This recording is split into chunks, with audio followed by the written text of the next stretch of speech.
Hello, ladies and gentlemen. Welcome back to the channel. This is Akram Shaban. Hope you all doing great and happy New Year's. And you know what comes after New Year's? Of course, great news for crypto. I don't just want to cut to the chase here and have you guys up to date of what's really going on. And of course, a lot of exciting news right now for uh, alt season. All right. So let's get into it. XRP currently is at $2.38, and we have Stellar at 44 cents. Kind of jumped on an increase right here, 31%. And Hedera is at 3 cents with a 8% gain over here. I know XLM took a big gain here. XRP went back to its original prices, and I know it went to $2.90 before, and it's working its way up. So, what's going on crypto? All right, so Ripple expands U.S. presence post-Trump election.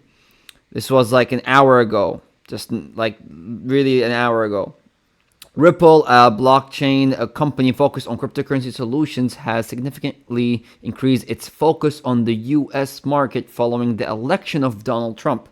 The company's CEO, Brad Garlinghouse, noted a surge in U.S. business deals post-election, highlighting a strategic shift with 75% of Ripple's open positions now being based in the U.S. This move coincides with broader optimism in the cryptocurrency sector about potential policy changes favoring crypto under the new administration. All right, and of course, Brad Garlinghouse says over here as well, Happy New Year to the XRP family and the entire crypto community. Excited for the year ahead. Momentum and increased focus on real utility continues to build. And he, of course, proceeds with saying this as well. 2025 is here, and the Trump bull market is real. For Ripple, this is even more personal after Gary Gensler's SEC effectively froze our business opportunities here at home for years. The optimism is obvious and very deserved. Today, 75% of Ripple's open roles are now based on US based, of course, like we said, while over the last 4 years, the vast majority of hires were outside the US. We signed more US deals in the last 6 weeks of the 2024 since the election than the previous 6 months. Team Trump is already starting innovation and job growth in the US with Scott Bessent, David Sachs, Paul Atkins, and other at the helm. And they aren't even in office yet. Say what you want, but the Trump effect is already making crypto great again through his campaign and in the administration's day one prioritize. So this is of course amazing news, and literally like it's kind of like a note of what's gonna go and be ahead of 2025, because honestly guys, 2025 it's it. This is the year where we can see a lot of reaction and huge gain from our investments and the technologies we're investing in. So this is amazing. This is a huge milestone, and looks like our lives are gonna shift pretty quickly in this year. All right, so this guy, Exxon, has this said Shane Ellis theory XRP to $500. Shane Ellis theory XRP to $500. So of course now with 2025, a lot of people as they see of course XRP's growth and potential, they've been always of course theories and predictions of prices. So $500 of course is gonna happen. Of course, I don't know when. I don't want to put out predictions and what time, but XRP is much more valuable than this, of course. But this is probably a start right here. And this is all theory. It's just like predictions that is going on right now. There's a lot of predictions currently, so I don't want you guys to fall into these predictions. All you have to do is just invest and just know what you're holding and put it in a hardware wallet. And when it goes up, it goes up. When you make the profit, you make the profits. Or sometimes you don't even need to make the profit. You just get passive income off just holding XRP. We'll see how things play out this year because there's a lot about to happen. All right, so Versan has this one out. The idea that RUSD, the stablecoin, will crush XRP is absurd. So yeah, there's a lot of people right now currently they're saying that RUSD, the stablecoin, will crush XRP. So he of course says RUSD derives its value from XRP, functioning as an aggregate tool for liquidity and settlement. Without XRP, RUSD has no purpose. If you are teaching digital assets, do your research before spreading confusion. All right, and of course, Versan currently has a lot of info about this specific matter between XRP and RUSD, and a lot of people just talking bullshit. So like he said, without XRP, RUSD has no purpose. All right, so on this one right here, this is a video that, of course, a podcast with Andy Schectman. I actually watched the whole thing.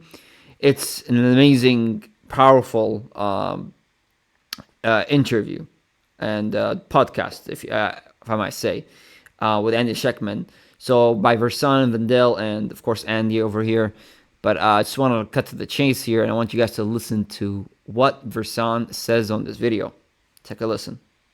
XRP is a cross-border remittance protocol, and it's really considered to be the plumbing of the new financial system that is being put into place to replace the crumbling infrastructure that already exists.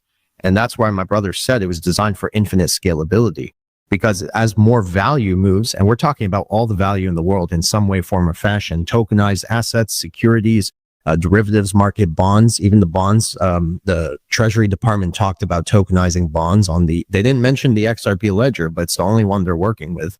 So all of this value is going to be going back and forth. And that's what drives the price up to climb to meet the demand for the liquidity that is necessary to settle all these transactions, to bridge these financial ecosystems, what the BRICS nations is trying to accomplish with their payment system, what the new development bank is involved in. So all these ecosystems can be bridged through the interoperability that this digital asset provides.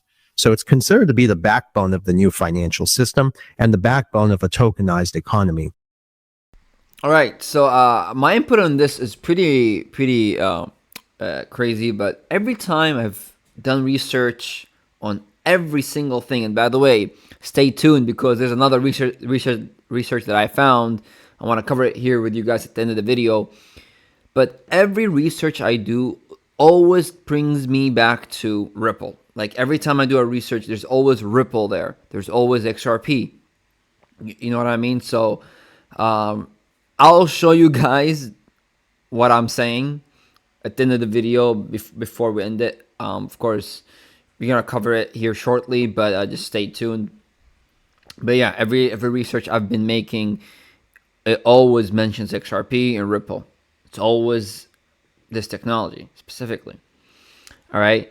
And then, of course, in the same podcast, Vendel says this as well. So I want to cut to the chase here and have you guys listen. You see, this whole concept of own nothing and be happy is that not they just don't want you to own a car and a house. They don't want you to own assets, real tangible assets. And I think gold is one of the number one tangible assets they do not want people to own.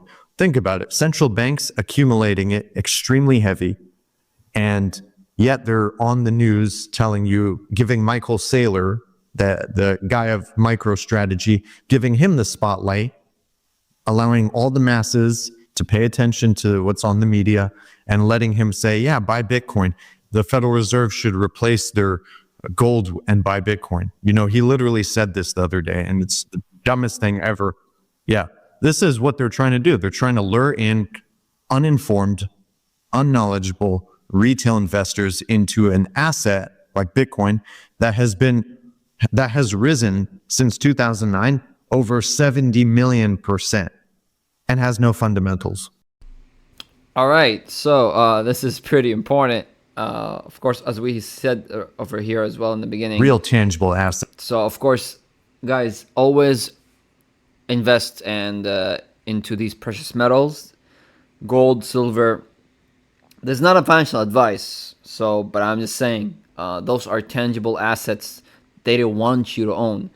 Of course, gold, silver, all these precious metals. So this is important, and also, like he said, they're always having retail investors buy Bitcoin or Ethereum, but not really the real asset, what we're investing in, which is XRP and XLM, HBAR, so on.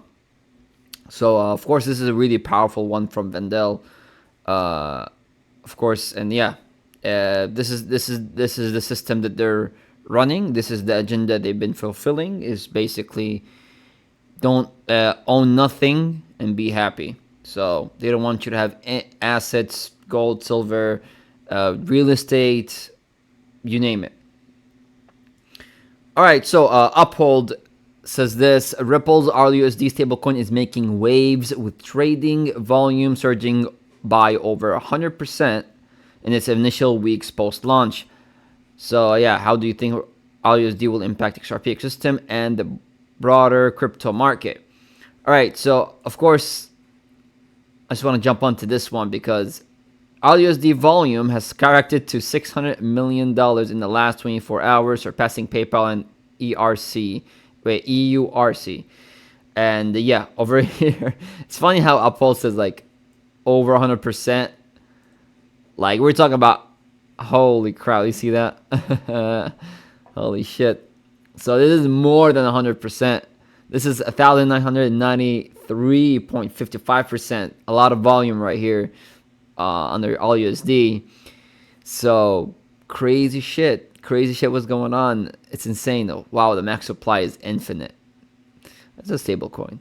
Anyways, but yeah, as you guys can see, there's a huge amount of volume here, and that will be really good for XRP, and it's huge surge, which is pretty soon this year. All right, so Joshua tweeted this just in. David Schwartz, Ripple will be speaking at Ondo Summit in front of BlackRock, Goldman Sachs, Fidelity, and more about XRP and tokenization. So yeah, this is of course David Schwartz, Ripple chief technology officer. So yeah, this is happening, and yeah, I don't know how to get to see this, but hopefully it's recorded. If I find it, I'll let you guys know. If I don't, then it's right here. You guys already know what's going on. All right, so let's just get to the real research here. This is actually, let me scroll up right here. This is the Federal Reserve Bank of San Francisco regulating initial coin offerings and cryptocurrency exchanges across Asia.